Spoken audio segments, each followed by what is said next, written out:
Chapter 17. Ecstatic Love. By the process of executing regulated devotional service, one is actually elevated onto the transcendental stage, beyond the material modes of nature. At that time, one's heart becomes illuminated like the sun. The sun is far above the planetary systems, and there is no possibility of its being covered by any kind of cloud. Similarly, when a devotee is purified like the sun, from his pure heart there is a diffusion of ecstatic love, which is more glorious than the sunshine.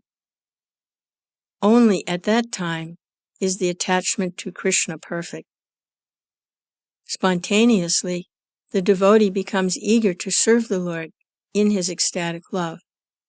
At this stage, the devotee is on the platform of Uttama Adhikari, perfect devotion. Such a devotee has no agitation from material affections and is only interested in the service of Radha and Krsna. To clarify, in the previous chapters, the symptoms of devotional service were explained, along with instructions as to how they can be executed with our present senses, gradually rising to the platform of ecstasy of spontaneous love. And the two kinds of devotional service, namely devotional service through regulative principles and through spontaneous love, were discussed. Within the stage of the regulative principles of devotional service, there are two divisions, namely executive and effective. The effective portion of devotional service is called bhava, or ecstasy. In this connection, there is a statement in the Tantras that ecstasy is the first symptom of pure love for the personality of Godhead, and in that stage, one is sometimes found shedding tears or shivering. Not always are these symptoms manifest, but occasionally. When King Ambarish was put into difficulty by Durvasa, he began to think of the lotus feet of the Lord, and thus there were some changes in his body, and tears were falling from his eyes. These symptoms are activities of ecstasy. They are visible in the shivering of the body and the shedding of tears.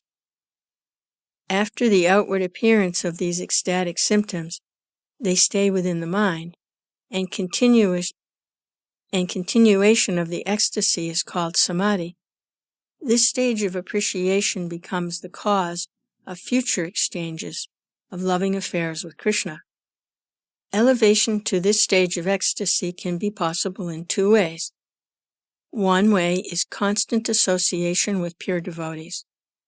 The other way is by the special mercy of Krsna, or by the mercy of a pure devotee of Krsna. Elevation to the ecstatic stage of life is generally attained through association with pure devotees, while elevation to that stage by the special mercy of Krsna or his devotee is very rare. The purport is that one should execute devotional service rigidly in the association of devotees, so that there will be certainty in raising oneself to that ecstatic position. In special cases, of course, there is special favor from Krsna, and although we should always expect that, we should not sit idly and simply wait for Krishna's special mercy. The regular duties must be performed. It is just as when sometimes it is found that a person who never attended school or college may be recognized as a great scholar, or an honorary degree from great university may be offered to him. But this does not mean that one should avoid school and expect to automatically receive an honorary degree from some university. Similarly, one should devoutly execute the regulative principles of devotional service, and at the same time hope for Krishna's favor, or for his devotees' favor. An example of rising to the stage of ecstatic love by executing the regulative principles of devotional service is given in the life story of Narada, which is described to Vyasadeva in the Srimad Bhagavatam. Narada tells there of his previous life, how he developed to the stage of ecstatic love. He was engaged in the service of great devotees and used to hear their talks and songs.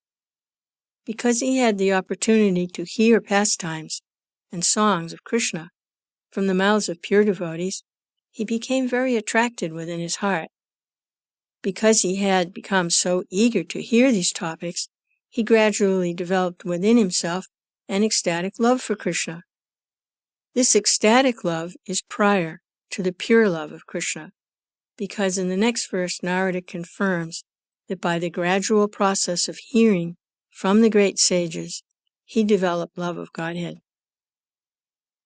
In that connection, Narada continues to say in the first canto, 5th chapter, 28th verse of the Bhagavatam, quote, "First, I passed my days in the association of the great sages during the rainy autumn season. Every morning and evening I heard them while they were singing and chanting the Hare Krishna mantra, and thus gradually my heart became purified. As soon as I heard them with great attention, the influence of the modes of material ignorance and passion disappeared, and I became firmly fixed in devotional service to the Lord." End quote. These are practical examples of how one can develop to the stage of ecstatic love simply by the association of pure devotees. It is essential, therefore, that one constantly associate with pure devotees who are engaged morning and evening in chanting the Hare Krishna mantra.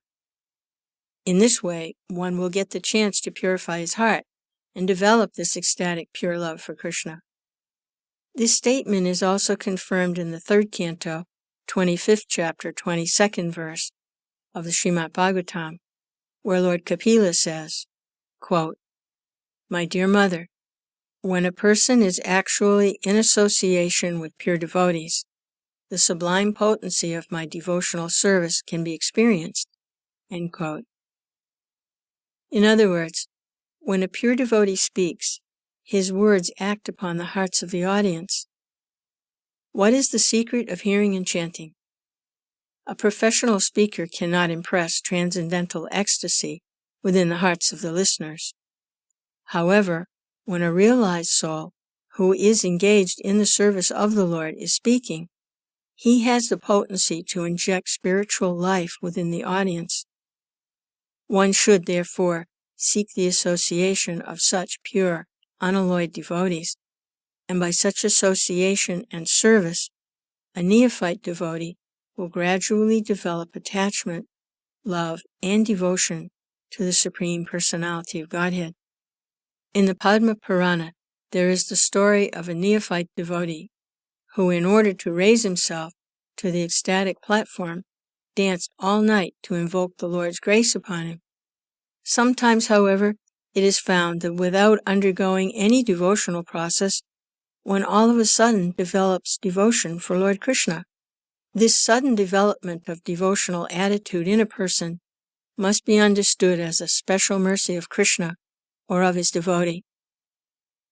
This apparently accidental development of ecstatic feelings through the causeless mercy of Krishna can be divided into 3 groups: simply by speaking, simply by glancing, and simply by good wishes. In the Naradiya Purana, there is a statement about development of ecstatic love simply by speaking.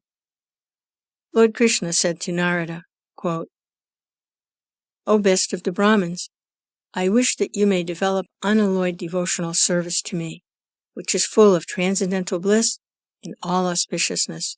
End quote. In the Skanda Purana, there is a statement about developing ecstatic love toward Krishna simply by glancing. It is stated there, quote, "When the inhabitants of Jangala province saw the personality of Godhead Krishna, they were so stricken with feeling, they could not withdraw their glance from him." End quote.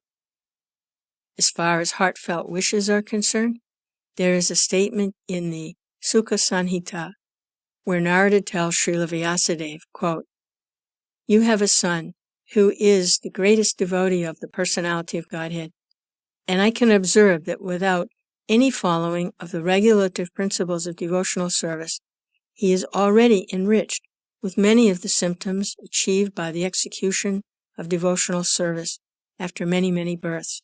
End quote.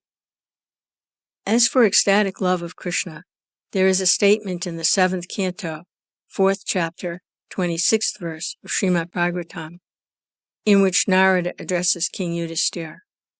Quote, "My dear king, it is very difficult to describe the character of Prahlad. He developed a natural attraction for Krishna, and whatever I can explain about his character will simply be an arrangement of words. His actual character is impossible to describe." End quote. This means that Narada himself admitted that the natural development of Prahlad's ecstatic love was by the grace of Lord Krishna. This natural attraction for Krishna on the part of Prahlad was developed simply by the mercy of Narada. When Prahlad Maharaj was in the womb of his mother, he was being sympathetically instructed by Narada about the science of devotional service. And at the same time, Narada was wishing that the child within the womb could also take advantage of the instructions. Because Narada, an authorized devotee and great associate of the personality of Godhead, was desiring auspiciousness for Prahlad Maharaj, he developed all the characteristics of a high-grade devotee. This is called natural attraction. It is caused by the special grace of the personality of Godhead or by the special grace of a great devotee, like Narada.